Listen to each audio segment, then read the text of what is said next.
Now I'm recording. There you go. My name's Amanda Farrell, and there's folks from my team who are on here as well, who you all work with. We are so thrilled that you could join us today. Again, the fourth of our series. Just a reminder, today's session will be recorded and playback will be available on our website. Throughout the session, I encourage you to utilize the chat feature should you have any questions. We will be setting aside some time at the end to allow opportunity for questions. Utilizing that chat feature, or again, you can just ask them. So introducing our guests here today, we are so thrilled to have such great ambassadors for Connect Life and for our life-saving mission. Today here we have Roseanne Schaller, Bob Lester, and Leah Sabrowski. Each of them has a personal story related to our mission of donation and transplantation that they will be sharing with you all today. So to start off, I would like to introduce Roseanne to share her story with you regarding blood donation.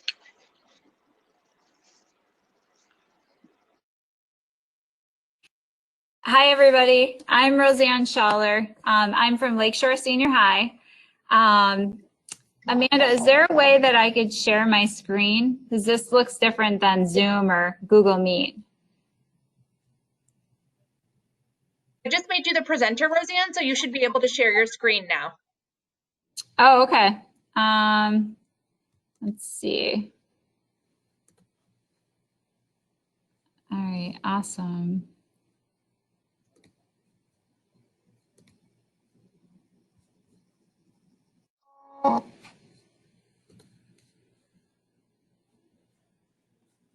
Okay, now I can't see you guys though. Hold on one second.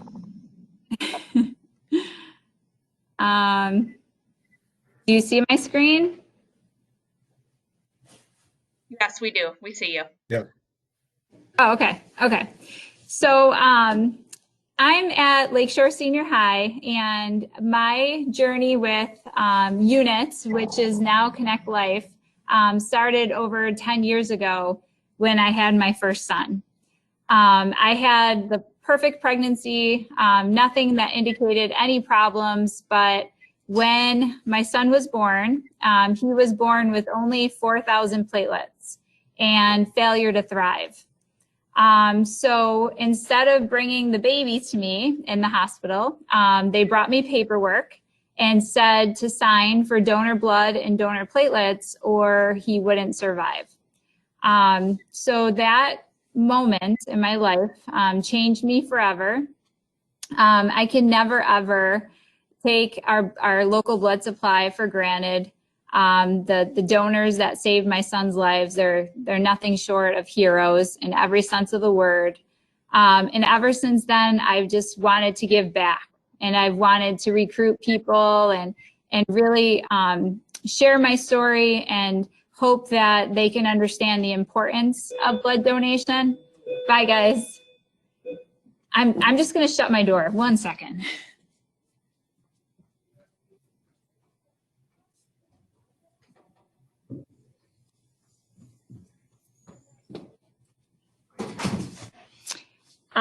So I've just wanted to share my story to as many people that would listen to me because blood donation has certainly affected our lives in a huge way. So I did have the opportunity a couple years ago to do a commercial with Jason Pominville, and we together collaborated on the importance of donation. So that's what I'm going to share right now, and it pretty much shares my story.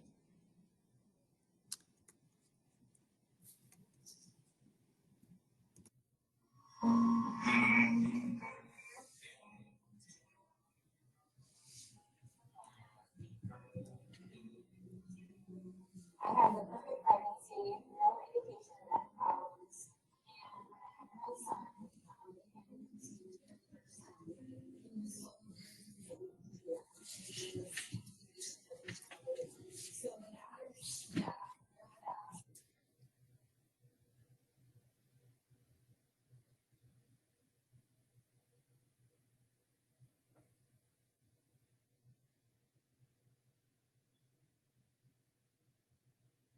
Roseanne, we're not able to hear the sound.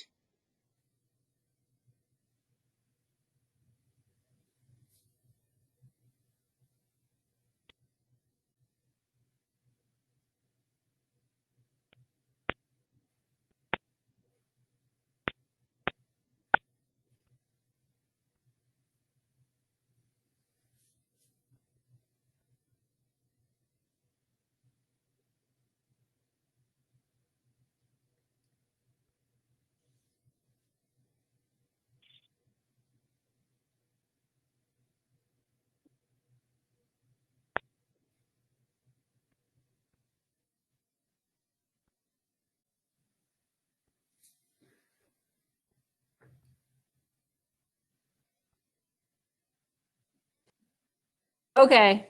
Sorry about that. That didn't work. I'd be happy to pull it up, Roseanne. Sorry about that, everyone. I love technical difficulties.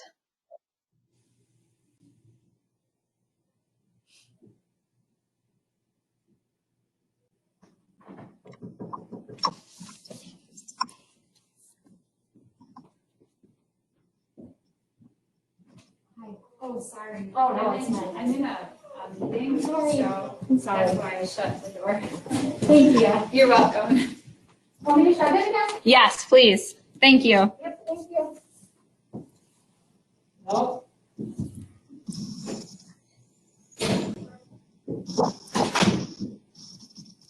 Okay, everyone. Our baby.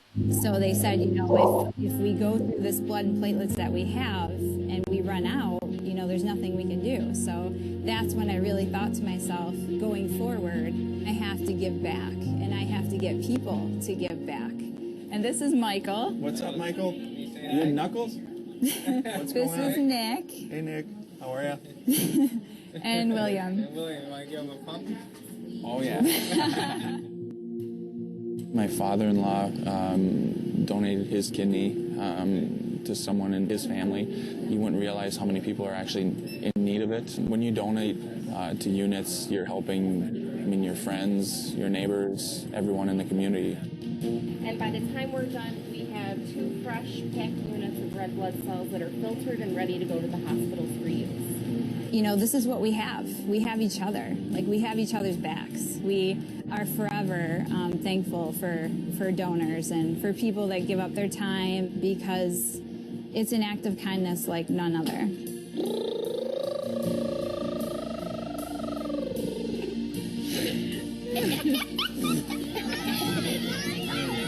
They're very healthy, active boys. You know, Michael right now is playing basketball and Nick is wrestling, and we're just so lucky and fortunate and blessed to have them. There's no price for this. You can give gifts, you can give money, but for someone to go out of their way and do something for some people they don't even know, I mean, definitely means a lot. It is an act of kindness, but it's like the most personal type. It's like giving a part of you to somebody else. That person that needs your donation is somebody else's world, and you're giving somebody hope, and it's amazing.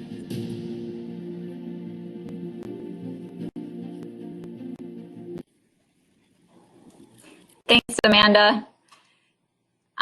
So that's my story. I started this work with ConnectLife because it's just so very important to me that everybody else has the same scenario that we had 10 years ago when my son was born. I always want to ensure that there's enough blood, platelets, for anybody that's in need. And here at Lakeshore, we've had, you know, personal blood drives where we've helped our own students that have been battling leukemia and battling, you know, different illnesses and diseases. And it's just something that's so very important to me, because it's a way that we can be there for each other. So that's really all I have. Wonderful. Thank you so much, Roseanne. I know Roseanne has to leave us shortly, so I just wanted to open it up briefly. If anyone has any questions that you would like to ask. Roseanne, can I just ask you to speak a little bit about how you have specifically motivated, you know, your club and some of the initiatives they've done throughout the pandemic to help to make sure that there is a stable blood supply? Well, we kind of stress the importance of talking to people in person. And I know it's, you know, not as personal when you're wearing your mask, but I really do think that a lot is lost in the translation if you just put it up there on Facebook or put it up there through email. Like it, you know, people are getting so much of that nowadays in our digital world that it just gets lost in the whole shuffle. So we've made it a point to, you know, like stop people and talk to them and have those conversations and talk about the importance of a blood donation. What we've realized is a lot of people just don't understand, don't know. I mean, they didn't live through something like I lived through, and they think, you know, that there's just this endless supply of blood that's always going to be there. And they need to hear these stories. And I mean, I usually tear up and get really emotional when I tell my story, but I almost think like I'm the right person for it to happen to, because now I can take this and share it for the common good. And we can all do that. But another thing we've done besides like the face-to-face interaction, we have linked with local businesses that make and sell fresh pressed juices.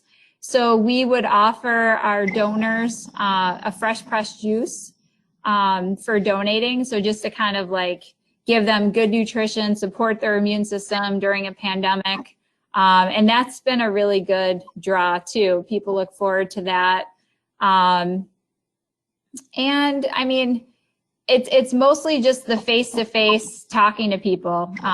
We just had a blood drive the week of Christmas, and we were able to fill it up because my co-advisor and I relentlessly stopped people and talked to them. Everywhere we went, we stopped and talked.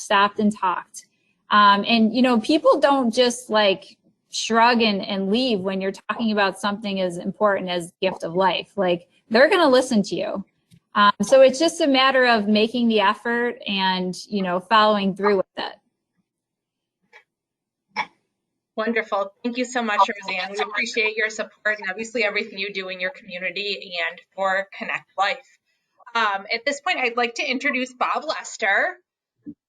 Bob, you should be able to unmute, and I can transfer you over here to our center screen. I didn't know I muted myself. Wonderful. There we go. Can you hear me? Hey, okay.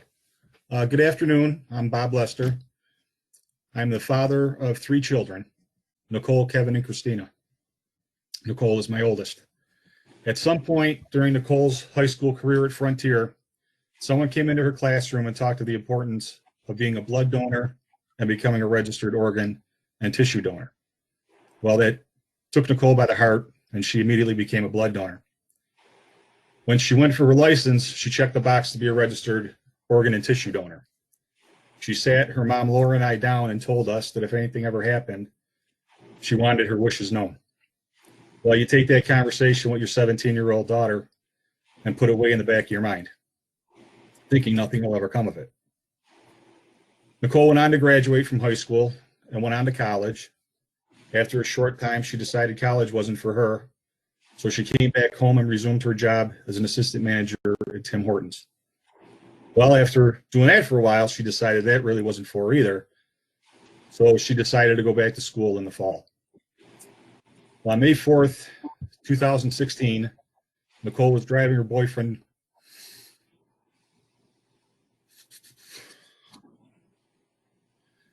to a doctor's appointment when she made a terrible mistake. Attempting to turn into the facility, she turned into the path of a car carrier. The impact was directly on the passenger side of Nicole's car where her boyfriend was sitting. Her boyfriend walked away from the accident. The truck driver also walked away from the accident.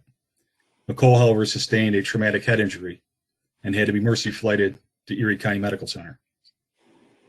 When I received notification of the accident, I immediately went to Laura's house, got Laura, Kevin, and Christina, and we all went to the hospital. When we arrived, the doctor met us and gave us horrific news. With Nicole's injuries, it was obvious she would not be leaving the hospital. Laura and I both remembered the conversation we'd had with Nicole. 3 days after the accident, after every attempt to save Nicole had been exhausted, we agreed with Nicole's decision and we took her off assisted breathing. Nicole was 20 years old. About a week after, we received a letter telling us where Nicole's organ donations had gone. And with that, you try to move on. About 5 months after the accident, I was asked by the woman who approached us in the hospital if I would speak at ECMC at a ceremony honoring donors. I didn't know why they asked me. I didn't know what they wanted me to say, and I don't know why I said yes, but I did. When I was sitting there waiting for my turn to talk, I started listening to a recipient and a person on a waiting list, and my attitude started to change. I started seeing them as Nicole's recipients, or someone Nicole is giving hope to. And I thought I understood, and I thought wrong. In 2017, 18, I was invited to the Transplant Games of America. And for those of you that don't know what that is, it's a series of events, track and field events, bowling, darts, pickleball. And to participate, you have to be a living donor or a recipient. Seeing as I am neither, I could go as a supporter of Team Buffalo. Well, the same woman that met us in the hospital, Darlene Americh, is the one that invited me to Salt Lake City, Utah for the games. Well, in order to get into the games, you have to wear a lanyard. And Darlene made up a button with Nicole's picture on it. I don't know if you guys can see that. You guys see that? That's my Nicole. And underneath it had Bob Lester, Hamburg, New York, donor family. Well, the first thing people would see is Nicole's picture. And then they would look down at my lanyard and see donor family. Then they would ask me who that was. I would tell them it's my daughter, and whether they were a recipient, fellow donor family, a supporter, spontaneous hugs from complete strangers. At first, I was a little taken aback because I didn't expect something like that. But this went on for the 5 days I was in Utah. Well, on the third day, we were going to a donor celebration. And there was probably about 4,000 people at this event. In total, there were about 13,000 people at Salt Lake City. But about 4,000 people at this event. And before you went into the actual auditorium, there were monitors that had pictures of donors from as far back as 25 years ago. And I was trying to catch Nicole, but I couldn't. Finally, I did. But she was only up there for about 2 seconds. Anyways, we finished with the ceremony, and we're going to go souvenir shopping. So the ladies I was with, we went to a little boutique downtown, and I'm not a souvenir shopper. So they all went in, and they're checking tags on clothes and everything else, and I'm just looking for something quick to buy. I found Salt Lake City chocolate. I had 5 people to buy for, bought 5 pounds of chocolate, and I was done. Well, as I was walking out, a gentleman was walking in with another group of ladies, and he had the same look on his face I'm sure I had. He didn't want to be there either. So I went outside, and I sat down on a flower bed they had out there. And about 2 minutes later, this gentleman comes walking out. Now, he doesn't have a lanyard on. I still had mine on. And he sat down. I asked him to sit down. He sat down next to me, and he looked at Nicole, and he said, "I saw her tonight."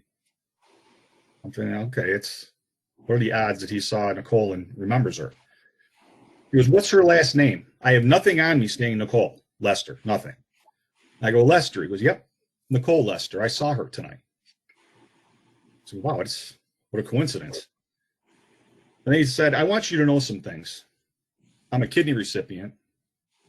I'm grateful. And it's because of people like your daughter, my grandchildren know who I am. I never took into consideration that donors can connect generations." With that, he stood up to shake my hand, and by now I know the routine. I stood up and I hugged him, and the two of us started crying. Complete strangers 3 minutes ago. Now we're brothers. That got me thinking. So when we got back to Buffalo, I contacted ConnectLife and asked if there was any way they could tell me how many recipients Nicole has. Well, to date, Nicole has 46 recipients in 11 states. Of those 11 recipients, 11 are nerve recipients. That took me to Jacksonville, Florida. I was asked to tell Nicole's story there. After a recipient had heard her story, she came up to me and wanted to share hers. Her and her husband were in the middle of adoption when she found out she had breast cancer. She had to have a double mastectomy. During that procedure, they cut the nerves in her chest. So when her and her husband took custody of their daughter, when she held her, she couldn't feel her. She was told about the nerve transplant. She went through the operation, and it was successful. She can now feel her daughter. So she told me from now on, she was going to look at Nicole as her donor. And was it all right if she took her story back home with her? Well, she lives in London, England. So now Nicole's story is being told across the Atlantic Ocean. I'm never going to know the impact Nicole has had. I don't know the impact any donor has had, but I know it's tremendously positive. Whether you decide to become a donor or not is a personal choice, but I just ask that you discuss your decision with your family members, your loved ones, because had Nicole not discussed that with us, I don't know what decision we would have made that day. There may not be 46 recipients alive and living better lives. So please do that. And let's remember these donors for what they really are, and that's true heroes. Thank you. Thank you so much, Bob, for sharing your story with us, for helping to carry on Nicole's legacy and giving us all something to think about. We really appreciate it. At this time now, I'd like to introduce Leah Sabrowski to share her connection with ConnectLife and our mission. Hi, everyone. That Bob, your story, it's tough to follow. It's going to be tough to follow, but because of Nicole and the donor, I'm here today. So I'm here to share my story on how transplantation saved my life. So thank you, Bob. There's not enough thank yous in the world to ever be able to say to someone that has lost a loved one as an organ donor. But I do my best every day to try and live life like my donor would and like Nicole would. So I really appreciate you sharing your story. So my name is Leah Sabrowski. I'm originally from Lockport, New York. I three-sport athlete growing up, very active, healthy. I went to Geneseo for college. I was a student athlete there. It was my junior year of my college career there. Really was in the prime of my basketball career. I was a captain. I was working a lot. I was really just living my life and being your normal, typical 20-year-old in college. So the basketball season had just started. This was 2012. And the end of November, beginning of December, I really just was not feeling good. And I think we all know our bodies and know when something is off. So I took the initiative and went to the health center just to make sure. They gave me some pills for indigestion. They weren't really sure. They kind of said, take these. My symptoms, I was very bloated.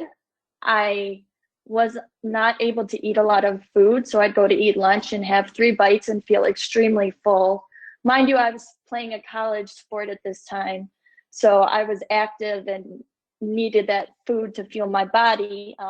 So when the pills didn't work, they sent me to get an ultrasound, and it was a Friday morning. I went and had my ultrasound. They told me that they'd let me know next week what the results were. So I actually went and was headed to take a Spanish exam that morning. And then the afternoon, I was supposed to travel upstate to Potsdam, Plattsburgh for a basketball trip that weekend where we'd play 2 games. And I was in the middle of my Spanish exam and my phone was ringing off the hook. And I saw that the number was where I went to the urgent care to get my ultrasound. So I asked if I could answer the call. And on the other line, the technician was like, hey, Leah, we don't want to worry you, but you have free flowing fluid in your abdomen. You need to get to an emergency room as soon as possible. So this was kind of like shock for me. You know, I've never had any serious health conditions and I had no idea what was going on. So I called up my parents and they wanted me back here in Lockport. So I came back to Lockport. They ran some tests. At first they thought it was my gallbladder, that they would just take that out. And I'm like, okay, that can't be that difficult. Kind of told my coach it's going to be gallbladder. I should be fine. And then the next day, I think they did a liver biopsy after seeing my liver enzymes were extremely elevated. And after the biopsy, they saw that my liver looked like that of a 60-year-old alcoholic. and they ended up draining 8 pounds of fluid from my abdomen. Ascites is a sign of liver failure, so it was all fluid that was pushing against my stomach and why I was unable to eat a lot.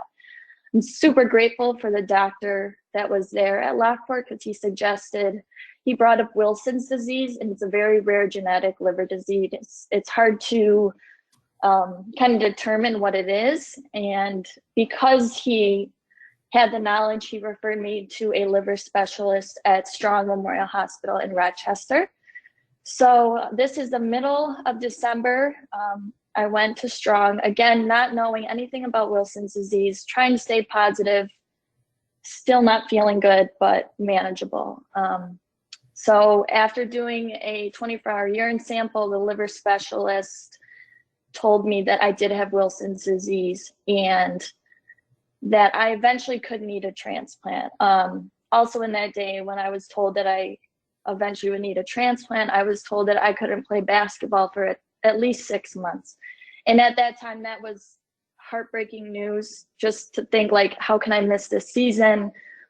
This is like the year for me to really shine and do my best. And even then, I didn't know the extent to Wilson's and how my life really would change. We also heard about the process of going through living donation. So I had both my parents there with me. It was a lot to take in. I saw multiple doctors, social workers, just to kind of prepare me for what could happen if I needed a transplant. And so with the living donor, both of my parents didn't know their blood type. So on our way home, they found a blood drive and they both went and donated just to see what type of blood they were. We found out 2 weeks later that my dad was the same blood type as me. And for him, it was a no-brainer. We were told that Wilson's disease could really progress really fast at any minute. And this was the middle of December. By Christmas, I spent Christmas morning on the bathroom floor, sick to my stomach all day. From the end of December to about the middle of March, I had lost about 40 pounds. I couldn't even lift my head up. I had gotten pretty sick very quickly. Now, I had tried to go back to school in January. I knew I wasn't gonna be able to play basketball, but I needed something that would try and just motivate me to keep going. And, you know, at this point, it was like, I had no idea when I was gonna get my transplant, if I ever would get a transplant. So fast forward to the end of February, last week in February, mind you, I was getting blood work every week, still feeling awful, had a couple in and out stays at Strong. My white blood count was low, so I had to be monitored. And I won't forget that week, it was a Wednesday. Actually, also that Monday, I was at Strong and I just found out that a young girl who also had Wilson's disease had just had a liver transplant at Strong for the same reason. And I kind of was like, oh, like at this point, I'm like, I want to feel better. I want to be better. And my dad was at the end of his process of being my living donor. So it just kind of was at that point where all these things were happening and I really wasn't feeling good. And I was just like, when is this what's gonna happen? So that Thursday, I received a call from my doctor after the Wednesday before I'd got blood work, and I had a whiteout. So I went to get in my car and I couldn't see my hand in front of my face. And that was the first time that I was really, truly scared, because my eyes were open, but I couldn't see anything. And I didn't know my body. I didn't know what I was going through. So it was extremely hard to look at myself in the mirror and not recognize my body. I was always known as an athlete. That was my identity. So that Thursday, I had the blood work, and Friday morning, my mom was going to work and she left and told me, she's like, Leah, this will be the first time I'm at a full week of work without either being at the hospital or home with you. She leaves, and within half an hour, I get a call from my liver specialist at Strong, and he says, Leah, in the calmest voice possible, you're going to get a liver transplant either tonight or tomorrow, so you need to get here to Strong. And at that moment, all kinds of emotions, like scared, happy. I just need to call my parents. Like, this is happening. So I call my mom, and she's on the other line, and she's crying. She's like, I don't know if to be happy or sad, because we knew how sick I had to be in order for me to go to the top of the list in New York State to receive a transplant. I hugged my brother goodbye, kind of see you soon. And we went off to Strong, and I had another whiteout. And I remember being in the front seat. My dad was driving. My mom was behind me rubbing my head. And I was just like, Leah, if you close your eyes, I don't know if I'll wake up. And I didn't close my eyes. And we got there, and I was in the ICU. I had both my parents. I talked to my sister on the phone. Still wasn't scared. Still was kind of in, like, it happened so fast. I was, just in kind of shock. But so Saturday morning, I was told that, actually was told by a nurse that they think they found a liver for me, but I was told to wait till the doctor comes in and tells you. So the doctor comes in, he's like, Leah, we have a liver, but we're not sure that it's a perfect match for you. So he's like, we're going to keep looking. And then he came back within 3 hours and was like, Leah, we don't have time. We're going to go with this liver. It's about a 70% chance that this will work for you. And it was kind of crazy, because at the time, my family, like, we were hearing word, and all my family was there, like aunts, uncles from both sides. My support system truly made the whole process and my journey bearable, and made me keep hope and stay positive through it all. My mom and her humor really got me through it. My dad, and just his big heart, and him willing to go through everything he went through to be my living donor. And then me not even needing his donor, and not needing it in the sense that I was so sick I couldn't receive just partial liver. I do joke with him to this day that it's a good thing I didn't need it, because he wouldn't have been able to handle all the needles and everything that goes into it. But so that Saturday, I remember, like, I always thought of it as a basketball game, because, like, as a starter, you go through and you clap everyone's hand. All my family was there, and I remember just like clapping their hands, and I knew I was going to see them again. I just, like, that was never down my mind that I was not going to be here. And they wheeled me into the operating room, and the doctors were like, Leah, what kind of music do you want to listen to while we do this? And I'm like, what? Like, this is, you guys asked this question, but they made me feel so comfortable. The nurse, she braided my hair. And I was like, honestly, anything that I can dance to, because that's just me. Like, any kind of music that will make you guys happy, make me happy. And then after a couple of days of being out of it, I received my second chance on March 2nd, 2013. And I wouldn't be here today if it wasn't for someone that made that choice to be an organ donor. And Bob, it really hit me when you talked about the man that you met being able to meet his grandchildren. And I have a niece and two nephews that I wouldn't have met had it not been for someone that chose to be an organ donor. And they are just like the light of my life and mean so much to me. And I just know how much, like, me being here with my parents and my siblings, like, it's truly a miracle. And the choice to be an organ donor is the most selfless choice anyone can ever make in their whole life. And a part of someone else's loved one in the world is living on through me. And if there's one thing that I can do, it's to honor my hero and give back and share my story and help spread awareness on this. So that's kind of, there's a lot more that went into my story. I spent a lot of time in and out of the hospital after my transplant, about 100 days that following year. But I never, I had some rejection, a couple of things that I had to have happen. But after going through that and receiving that hope and that gift of life, it was easy to get through those days for the most part. Physically, it was easy. Mentally, it's tough, and it still is a struggle for me sometimes. But I'm in the best place that I've been in a long time, and I would truly believe that my purpose and passion in this life is to use my story to help save other people's lives and just spread awareness on the importance of it. So, Bob, it truly means a lot to me that your daughter made that decision, and to every donor out there. So I appreciate your story, and I appreciate you all taking the time to listen to my story, and hope that it does have an effect on someone listening.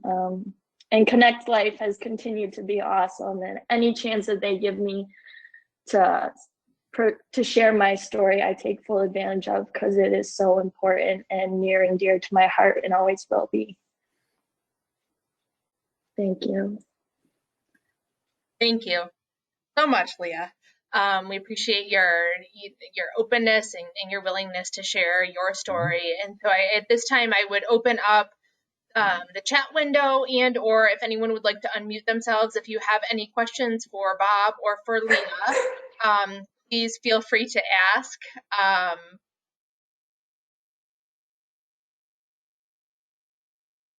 I guess I would ask both of you, what would you say to someone who's on the fence? If they say, I don't really know if I want to donate, if it's something that I think I should do, what would you say, Leah? And then I'll ask the same question of you, Bob. Yeah, I try to kind of framework it in a way of saying, like, it's a wish. If I wish I could do it, I would. There's a lot of misconceptions out there, and that's why this education and awareness piece is so important, especially for our youth. It's a hard topic to talk about, but it's even harder in a situation where a loved one has just passed away and you have to make that decision as a family, rather than if someone like Nicole, who talked to her parents before.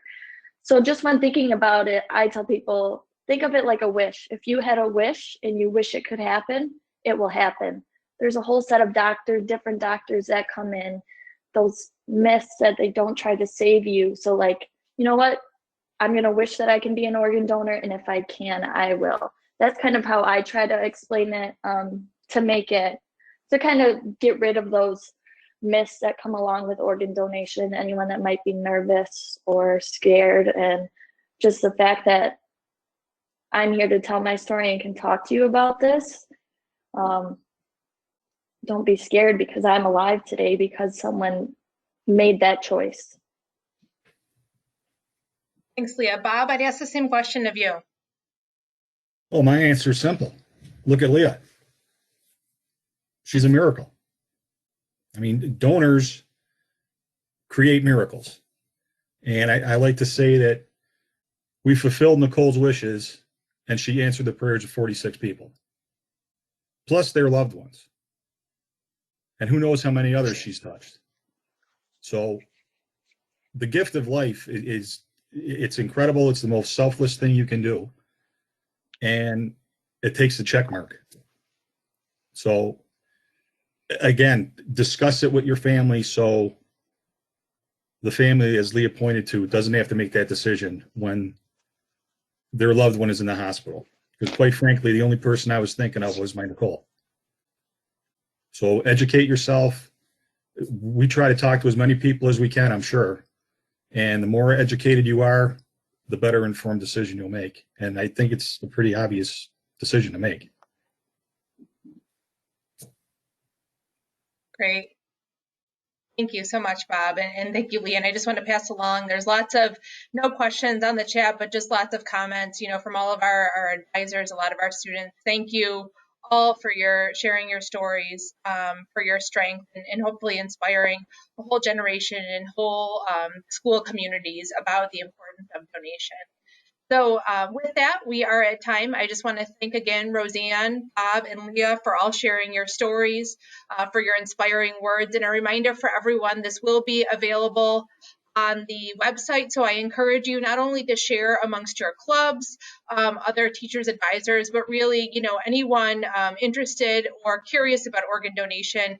Again, please continue to spread this throughout your school community. So thank you all. Happy New Year and have a wonderful week.